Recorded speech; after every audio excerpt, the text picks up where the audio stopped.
had a big role. I think, Egypt hosting was probably not unhelpful.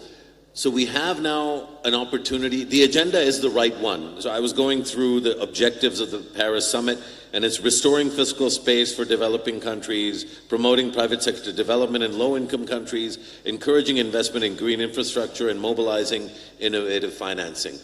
So that definitely is the right agenda, and maybe there's a shift in the conversation. So to that extent, the narrative is working.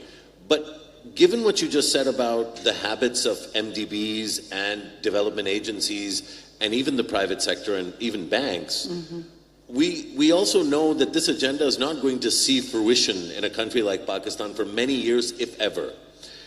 Now, one thing that, the benefit of having you as climate change minister, given your vast experience in foreign policy, is I wonder how much of the lag in the stated objectives and the realities in terms of financing is down to the breakup or the collapse of the kind of pre-US China competition world. And now, as we enter an era of intense US-China competition and also some very new kinds of multipolarity. You see India with immense amounts of autonomy as compared to previous years. You see other countries flex their muscles like Indonesia, like Turkey, like Saudi Arabia. So when the world stage and multilateralism is faced with this challenge, is it reasonable to expect that the MDBs will be able to align onto a united agenda that serves the needs of countries like Pakistan and Barbados?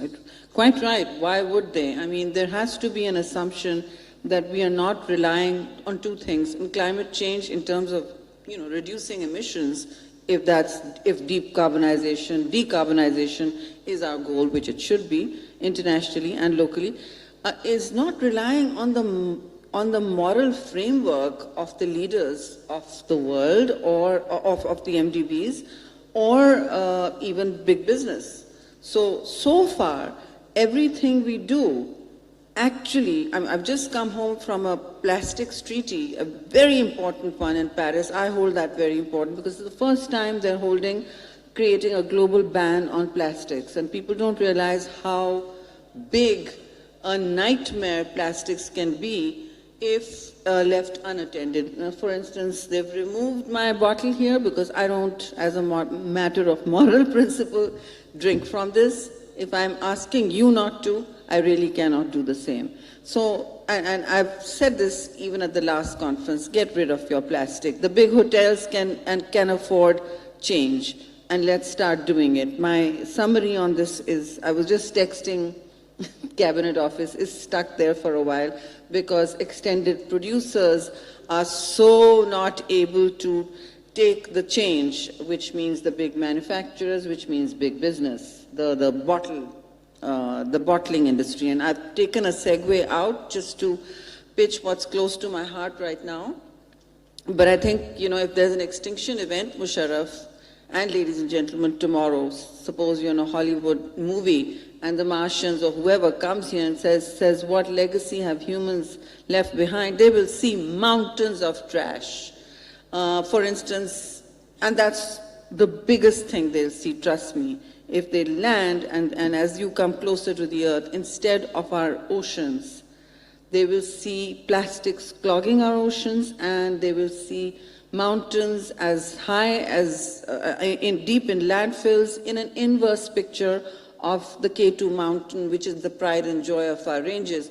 Pakistan alone generates plastic trash worth 2 K2 mountains high every year. That's on my presentation to Cabinet.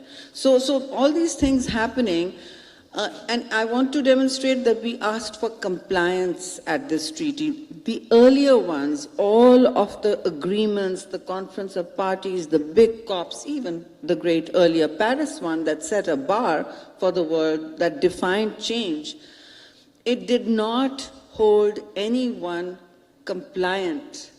And so without compliance, Pakistan has said, we'll do this much. Who's going to hold my feet to the fire? Who's going to hold the big powers or even big businesses' feet to the fire? So, and it's a very chicken and egg argument, and that's why there is so much hand-wringing every year. We're wringing our hands at every COP, and I'm saying, sorry, don't do what you've done to the COP agreements. Either make it binding and incrementally binding. We're not saying, force businesses to disinvest, perish the thought. We want to incentivize industries that can not only innovate and bring R&D to a lot of solutions we need on the ground, low-cost ones, but we need a big business to start thinking of greening their jobs and, evolving. It cannot be governments alone, because it's not governments who are the big emitters, by the way. It is big businesses, big industry within countries, and we end up taking the responsibility. But big business or big industry is what is actually 70% of the big emitter of the world. And can you imagine big multinationals with GDP higher than 2 or 3 of the fragile economies rolled up together? Do you think there'll be compliance to our regulations? No, they're not. We'll be terrified of losing the jobs. Yeah. So compliance to treaties and depending on more than your or mine moral framework has got to be built into any new agreements. And the MDBs have started giving loans to countries where really they were designed to give out grants. They can hold those grants completely transparently auditable. Yeah. But they must not do what has become the norm right now. It has become normalized to put countries into deep debt, and for that we must take responsibility also. Why do our markets have to remain open after 6, 7 every evening? Why? I mean, so these are important questions. Sure.